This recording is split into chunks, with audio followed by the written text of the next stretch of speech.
The seventh side, investors in the education business have a role about exit strategy, as follows. 1. Future funding rounds. Assisting the venture in securing further funding rounds if necessary. 2. Buyout or sale. Help facilitate a sale of the venture or its assets if such a move aligns with the strategic goals. And 3. Public listing. Guiding the venture towards an IPO, initial public offering, if it grows to that scale. Details about future funding rounds are as follows. First, preparation for additional investment. This involves preparing the venture for future funding rounds, which can be critical for growth and scaling. This includes refining the business model, enhancing the product or service, and improving financial performance. Second, investor relations and networking. Building relationships with potential investors, venture capitalists, and angel investors. This network is essential for securing future funding. Third, valuation increase. Increasing the company's valuation through growth and strategic decisions. A higher valuation typically attracts more and larger investments. Fourth, documentation and compliance. Ensuring all necessary documentation and legal compliance are for new funding rounds.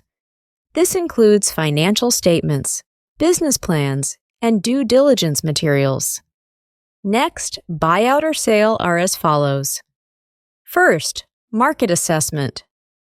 Understanding the current market conditions to determine the right time for a sale or buyout. This might involve analyzing market trends, competitor activities, and potential buyers. Second, valuation and negotiation. Determining the value of the business and negotiating with potential buyers. This process includes due diligence from the buyer's side and can be complex. Third, preparation for transition. Preparing the business for transition to new ownership. This includes streamlining operations, ensuring key employees are in place, and possibly staying on for a transitional period. Fourth, legal and financial arrangements. Handling all legal and financial aspects of the sale, including contracts, payments, and any post-sale obligations. And public listing, IPO, are as follows. First, growth and scalability. Ensuring the venture has reached a scale that justifies a public offering. This often means significant revenue and growth trajectories. Second, regulatory compliance. Meeting the stringent requirements for public companies, including financial reporting standards, governance structures, and transparency. Third, market perception. Building a strong brand and market perception is critical for a successful IPO. This includes public relations, marketing, and sometimes pre-IPO funding rounds to boost valuation. Fourth, IPO process. Managing the complex process of an IPO, which involves investment bankers, lawyers, accountants, and the Securities and Exchange Commission, SEC, in the case of the United States. Fifth, post-IPO management.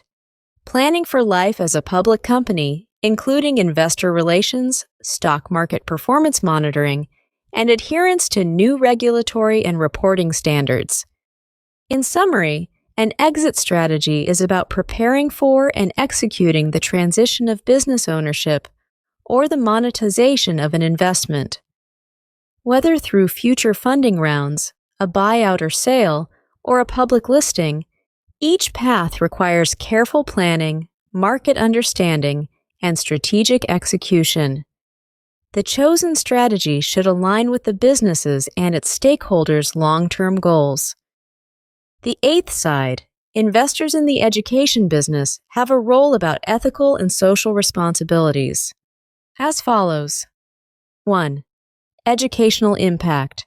Ensuring the venture balances profitability and educational quality or impact. And 2.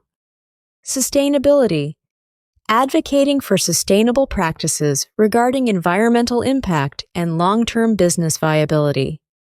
Details about educational impact are as follows. First, balance between profitability and quality. Educational ventures must balance being financially viable and providing high-quality education. This involves ensuring that the pursuit of profit does not compromise educational standards and outcomes. Second, accessibility and inclusivity. A commitment to making education accessible to diverse students, including those from underprivileged backgrounds or with special needs. This includes offering scholarships, flexible payment options, or developing inclusive curricula. Third, outcome-focused approach. Focusing on the educational outcomes and impact on students, such as knowledge acquisition, skill development, and employability. Ventures should regularly assess and improve their educational offerings based on these outcomes. Fourth, ethical practices in marketing and enrollment.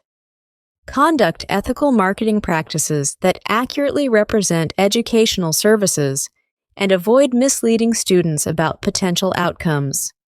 Fifth, stakeholder engagement. Involving various stakeholders, including students, educators, and the community, in decision-making processes to ensure the venture aligns with broader educational needs and values. And sustainability are as follows. First, environmental sustainability. Implementing eco-friendly practices in operations, such as reducing waste, using sustainable materials, and minimizing carbon footprint.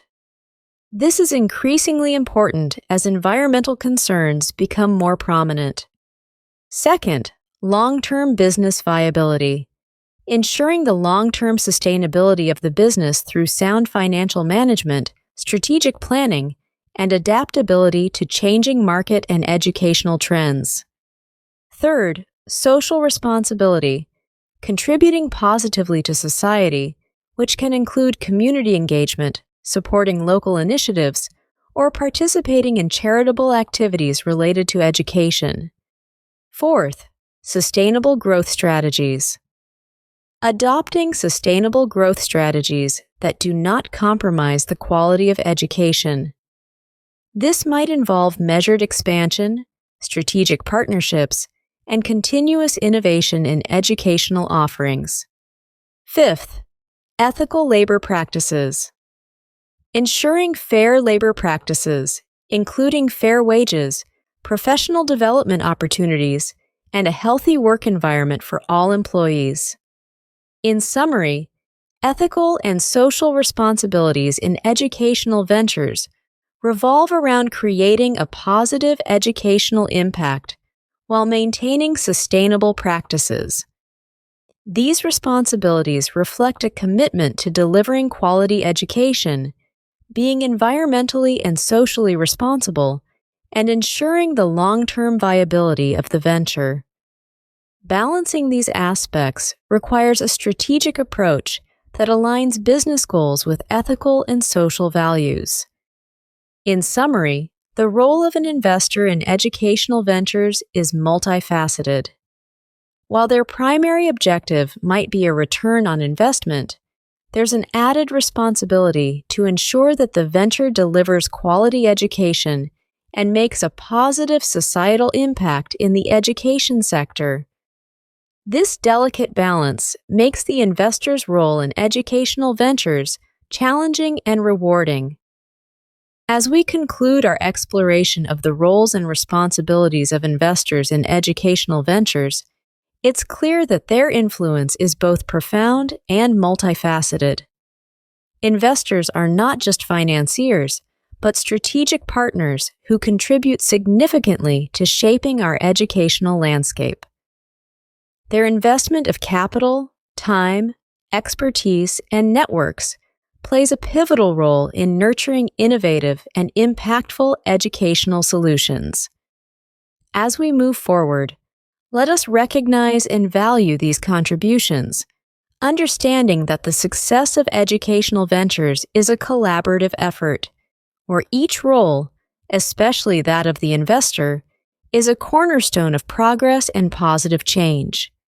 If you found value in this video, please give it a thumbs up, share it with your network, and don't forget to subscribe for more insights and discussions. Thank you!